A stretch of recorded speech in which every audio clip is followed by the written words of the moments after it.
The description is too generic. Mhm. Interviews and insights from intellectuals and top performers, Tim Ferriss does that. Yeah. So, how is this different than what Tim Ferriss is doing?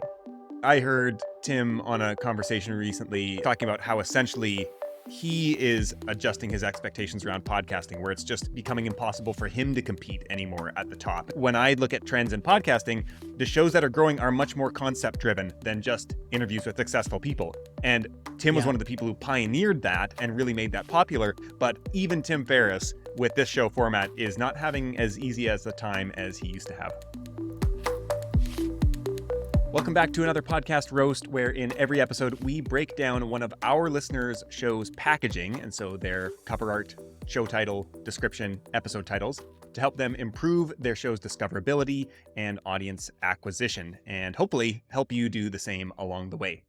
And in this episode, we are roasting the Distilled podcast, and this is actually by one of our sadly few Canadian listeners, it seems. And so Blake, the host, is only our fifth Canadian review. We actually have one-star review in the Canadian store, which is pulling our average down. So Canadian listeners, help us out here. Blake was boosting the average, and as a reward, he is going to get roasted today. I don't know if that's a good reward or a bad one, but Justin, I'm going to turn it over to you, and I would love to hear your first impressions as you open up the Distilled podcast on your app.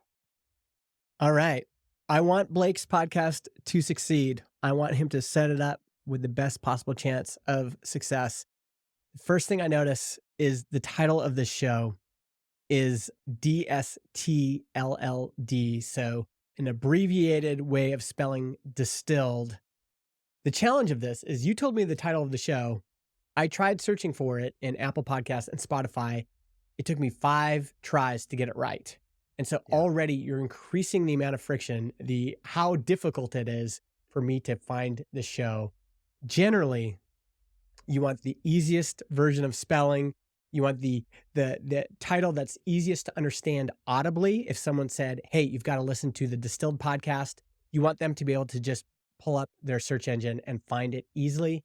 There should just be no confusion when people are looking at it, and this kind of creative interpretation of, spelling distilled, I think is hurting the show. Yeah, I think, I like it from a brand perspective where it's essentially this concept of distilling. We've kind of shrunk it down. But from a discovery perspective, it is certainly, especially in podcasting, it's certainly hurting the show where this is not a show where there is going to be any kind of keywords in the title. And so it's not really about search in terms of, coming up for whatever the topic of the show is. But this is really about somebody's heard about the show already. They're actively trying to find it. And if they can't find it, somebody who's kind of maybe on the fence, like they're not going to give it 5 tries probably in order to search it out. If they just heard about it, they're like, oh, I guess I'll try and find it later. And now you've kind of lost them forever. And it makes me think of, I think, talked about a book before on the show called Hello, My Name is Awesome. And the author is Alexandra Watkins. And so the whole book is around naming your business, product. It's not explicitly about podcasting, but it could be. And so she's got this framework for naming. And one of the steps in that framework is to think about, are there alternative spellings? Could this be confused if people hear it and they think it's a different word? And so I think, is this a homonym, words that sound the same but mean different things or are spelled differently? I can't quite remember Mm, back to whatever grade that was where we learned that. But yeah. that can be problematic for all types of, podcast brands, products, all these things. And so it's not something that you usually think about in the moment because you're so steeped in your show that you're like, I know what I mean. And you're like, this is a great name. It's really clever. But if somebody else who has zero knowledge about it, it gets really hard to, get them with incomplete information to be able to find their way back to the show. Yeah. And the other kind of test is go into the top 200 podcast lists and look at the spellings of those shows. And they are just mostly straightforward, easy to spell, easy to search titles. And so if you're looking for, survivorship bias, like if you're looking for the shows that are in the top 10% that have survived, that have gotten listeners, often the spelling is easy, Yeah. and it just makes it easier to find the show. I want to point out a couple other examples of this because this is a bit of a more extreme creative decision here, which again, I like some of the intent from a branding perspective behind this, but it does make it hard for listeners to find it. But there are a lot of more common scenarios where this plays out. And so one of the most common is using the word and in your title. And so I know I've Mm, had conversations with our listener, Michael Osborne from Famous and Gravy, where he had encountered this kind of problem, especially with website URLs, of now you have to spell it out each time and say it's and you can't have an ampersand in the middle of your URL. And so it's mhm, kind of like it's spelled out, I think, famousandgravy.com, but I think they use the ampersand in their titling elsewhere. And so there becomes this point of friction by having that in the title. And of course, like it's to some extent, if you've got a title that has the word and in it, you kind of need it. But now you've added this layer of complexity and friction elsewhere. A couple other mhm, examples that come to mind for me are these are actually both very successful shows. So it can be overcome, but 99% Invisible. I'm not actually mhm, sure how they spell the show in their feed. I think their website is actually 99pi. And so I'm assuming that's because mhm. they encountered this problem and people were typing in the percent sign and weren't getting there. And so they said, let's actually just make it really easy. And the other one that comes to mind is 20,000 hertz, which you Yeah. could spell that a couple ways. There's 20 versus 20, and there's also hertz, which could be abbreviated as HZ. And I don't actually know what they do with their URL and everything else. So this is a potential issue to be aware of when you're titling your show for sure.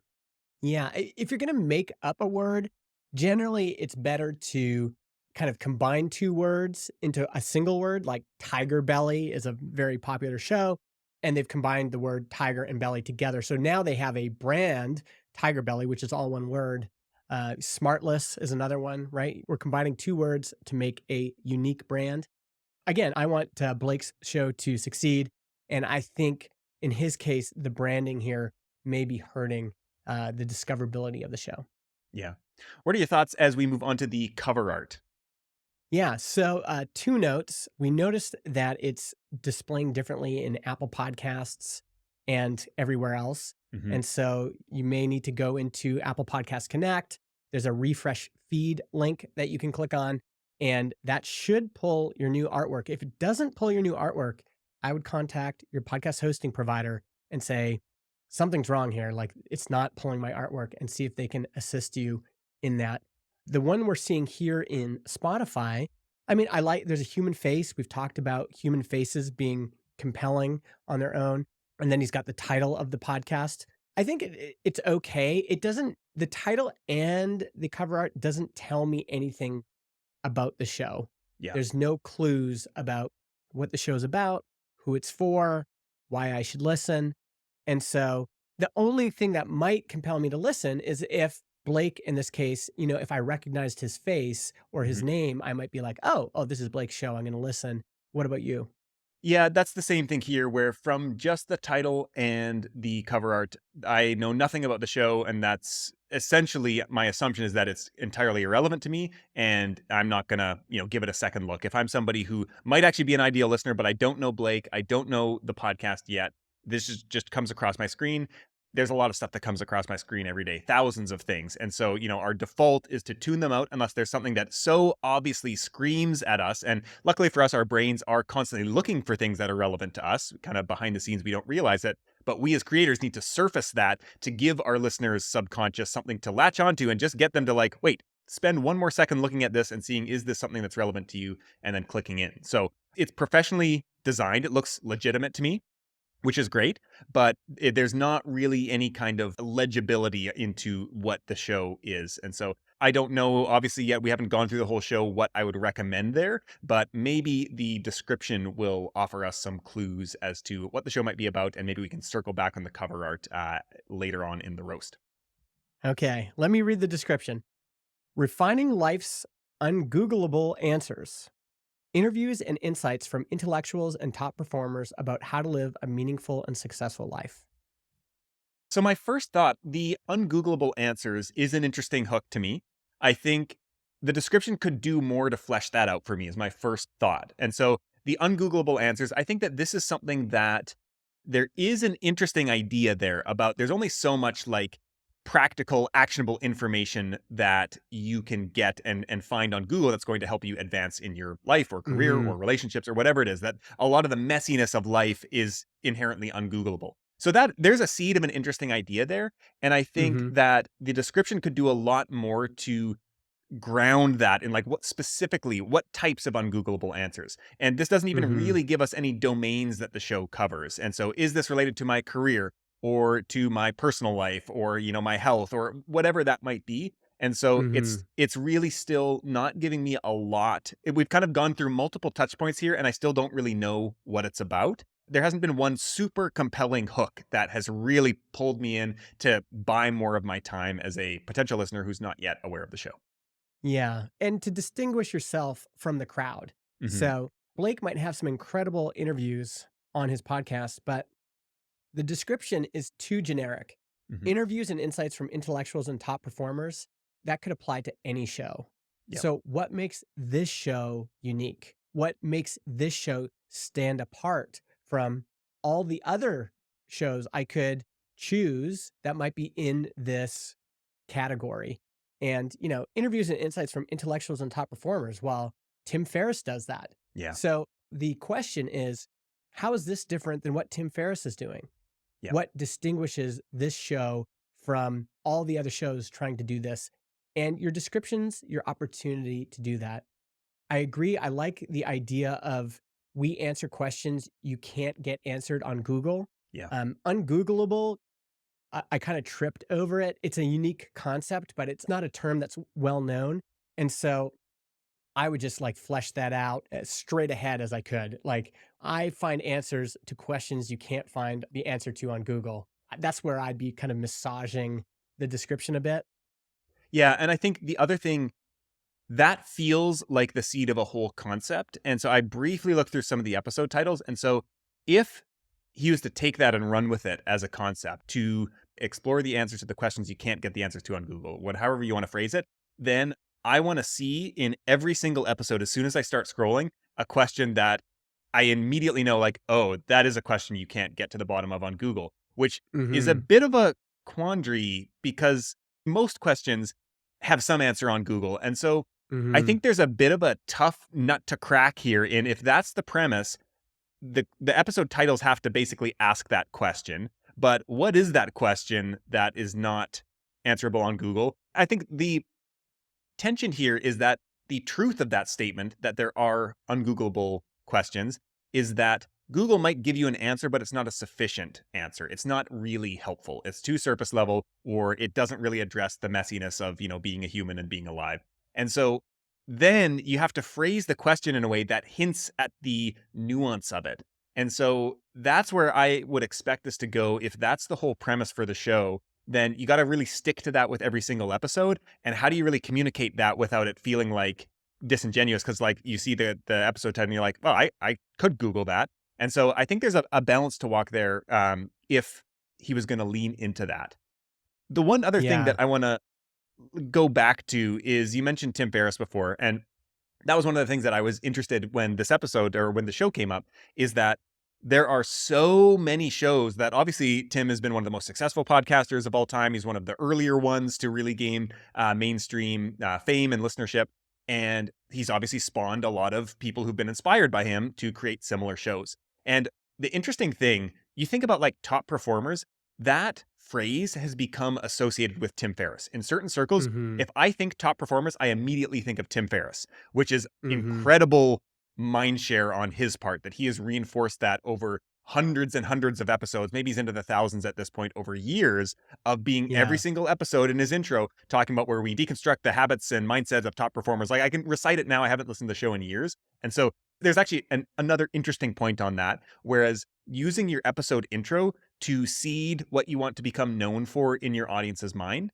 And if you start in a small enough space with a unique enough topic, you can do that pretty quickly. But you look at Tim, top performers, that's a pretty big idea. And it's taken him, a decade probably to now be synonymous with it. But I think that there are so many shows that use that same framing. But when I see that, I immediately think of Tim, which is the last thing you want Mhm. as a creator when you are positioning yourself as getting inside the minds of top performers. And I'm thinking of another podcast who probably has higher level guests, who's been doing it longer, has better production, who has all these advantages that you don't have.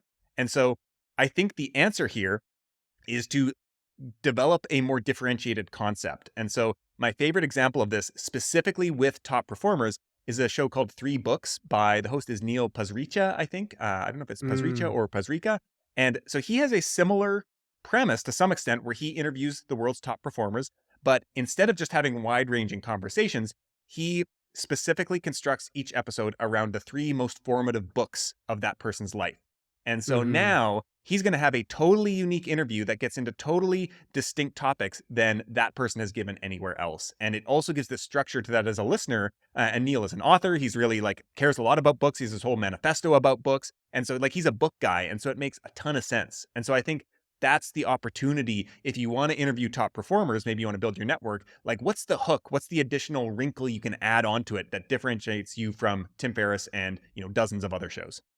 Yeah, and I'm looking through the episode titles and descriptions, and it looks like he's actually interviewed some really incredible people. Yeah. Yep. There's the seeds of maybe a good idea without really knowing what his perspective is, but Hmm. this kind of grabbed me. Before turning 35, Lauren and her husband amassed a net worth of 2.5 million. Hmm. There's a before turning 35 was the part that grabbed me. It's Yep. like, oh, that would be an interesting, it's like top performer before 35 or maximize by 35 or something where Yeah. it's like the angle on the show is, my name's Blake. I'm going to turn 35 in 5 years and I want to figure out how to be at the top of my game in finance, Yeah. relationships, and fitness by the time I'm 35. If you're under 35 and you want to improve your life, join me on this journey. That's just an example of an angle that would be unique. And this is actually something I've thought about a lot where you can take somebody who's blown up like Tim Ferriss and go, well, for his generation, that stuff might have worked. But, we're Gen Z, like we're in a completely different world. We Hmm. need somebody speaking up for us on these topics. Well, that's an angle right there that you can, go after. Yeah. And I think the thing is with that, for all we know, he could be doing that, but it's not being communicated through the Hmm. description or anything else. And so if you are doing that, it's worth being more explicit than you think you need to be and really putting it out there front and center at every touch point so that somebody can't mistake what the show is actually about. And I really like that angle. And I think the other thing about that idea that you just presented in particular is I think of this as falling into like the quest archetype of a show concept where, okay, I'm going to turn 35 in 5 years, let's say.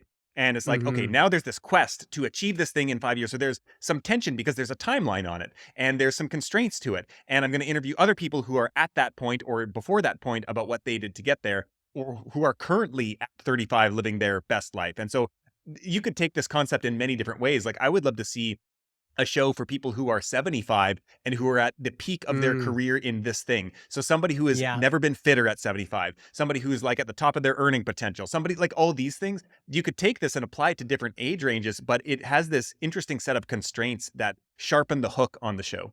Yeah, exactly. And you can see how that angle, if we move into titles and description for episodes, you can see how having an angle or a perspective or a point of view helps. So, there's an episode called Rebuilding Brotherhood with Hmm. Mark Azule. By the way, he's appending to every episode distilled podcast episode 027. I would just Hmm. get rid of that. It diminishes the punch of the Yeah. episode. Just give us the headline, make it punchy. Rebuilding brotherhood, it could be how to develop rich relationships before you turn 35, how to fix your locus of control. You can just start to angle all of this with this perspective of like, we're trying to do this as a group before we turn 35. Invest like a pro by the time you're 35, or how to amass $2.5 million by the time you're 35. Even experimenting with that, maybe that would be too much by always having like by the time you turn 35 or something. Yep. But there's something interesting about that that I think if you're in that group, it's like, yeah, I want to know how to get my finances under control before I hit this milestone. Yeah. As I'm kind of continuing to scroll down through these, the other thing that comes to mind is there's a breadth of topics here that I think makes it tough to get repeat listeners to some extent.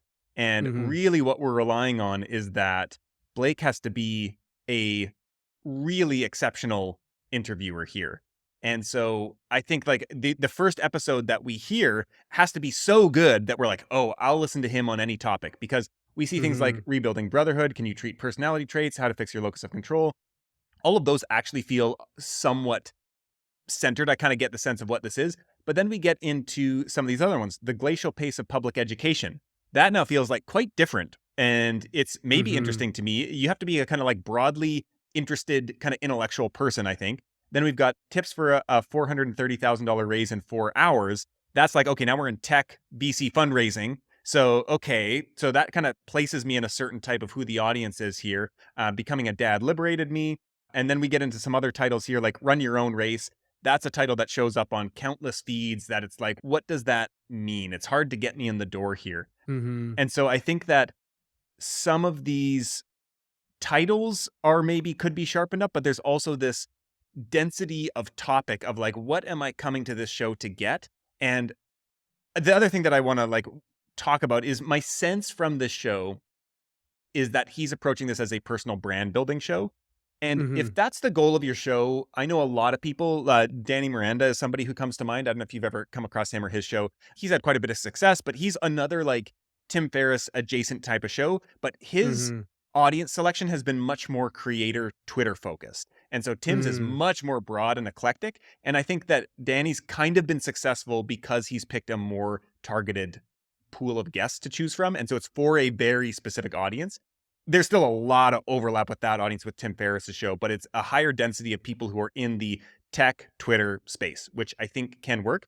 But Danny is also, I've talked to him several times, and he's just like, my goal is to do this for like 10 or 15 years. I'm playing the long Mm. game, and I don't need to be successful now. I'm going to do thousands of episodes, and that's how I'm going to win. And so that's the mindset where if that's the game you're playing, you can do this, and that's totally Yeah. fine. But if you are looking for quicker success than that, then you got to kind of look to like, okay, how can I actually optimize for some kind of discoverability, getting people in the door in other methods than just through they know me. Yeah, yeah, I agree with all of that. And again, I Blake has been able to get some great guests. I Yep. recognize some of these names here, and that in it of itself is a big win. But then you have to imagine, for example, I recognize Ed Lattimore as a guest, but he's just on so many podcasts. You're going to be competing there, including the Jordan Harbinger show, which is another kind of big podcast in this space. I think if you wanna be that, if you wanna be the next Tim Ferriss or Jordan Harbinger, they've been pretty open about how they got there. Hmm. So in Tim's case, you just have to, be blogging for, like, 20 years now. You have to have, like, 10 best-selling books under your belt all about human performance. You have to build relationships with all these celebrities, and then you have to be friends with Kevin Rose, who Yeah. helps you then launch your first episode. That's how it worked for him. And in Jordan Harbinger's case, he's said, he was unknown, but he did a lot of advertising, promotion. He kind of got into the game where he saw an opportunity and a place to do arbitrage where he Yeah. could win. Yeah. So know the game you're playing. If this is the game you want to play, is there an opportunity for arbitrage that nobody else is seeing? But it can't be, I'm just going to get the same guests that these other shows are getting, and that's not gonna work. You gotta have an angle. And again, maybe Blake could sharpen this up or narrow the focus and really go after like Tim Ferriss is old, and I'm gonna actually be speaking to Gen Z because they're coming up after me. So Yeah. that's the focus of my show. Yeah. Some sort of way of carving out your own piece of the pie that maybe nobody else is really focusing on. Yeah, the other thing I heard Tim on a conversation recently, an interview, I can't remember what show it was on, but he was talking about how essentially he is adjusting his expectations around podcasting, where it's just becoming impossible for him to compete anymore at the top. And so he's Mm, had to reset his expectations of being, like a top 50, top 100 podcast for a long time. He's saying, it's becoming harder and harder to do that, even for me with all his resources.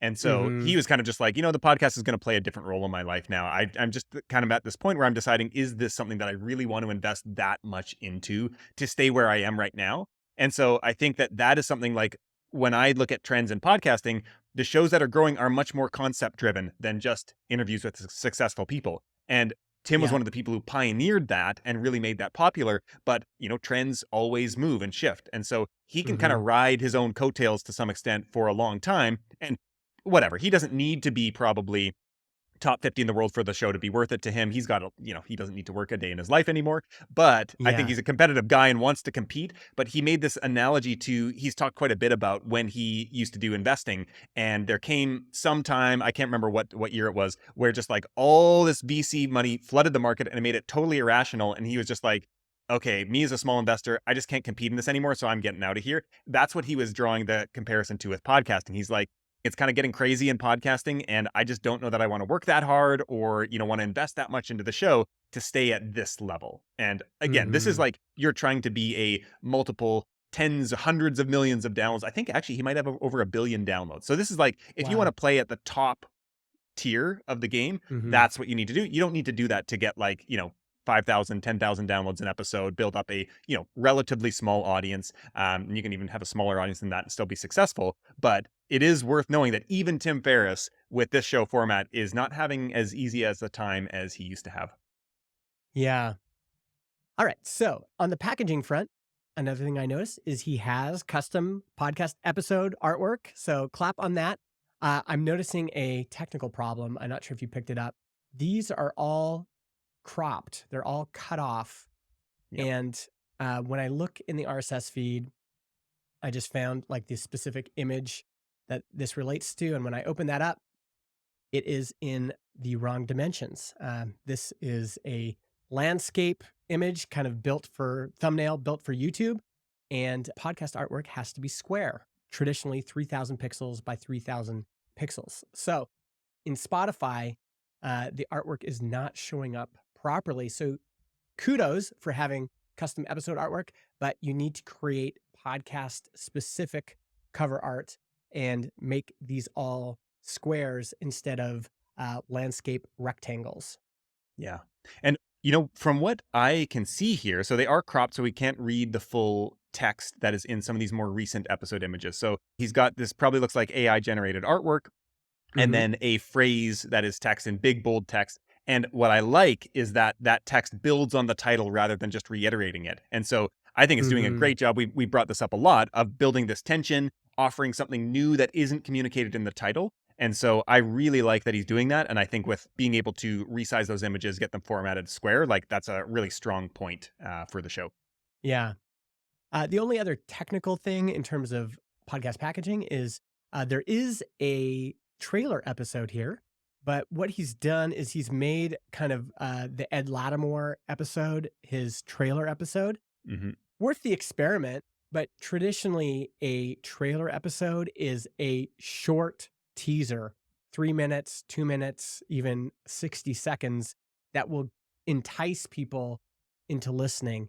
And so when I'm looking at a trailer, I'm looking for something short because it shows that the creator has done the work to distill the whole essence of the show into one little bite sized piece of audio that I can listen to and say, oh, yeah, this is my thing. I'm going to listen. Yeah.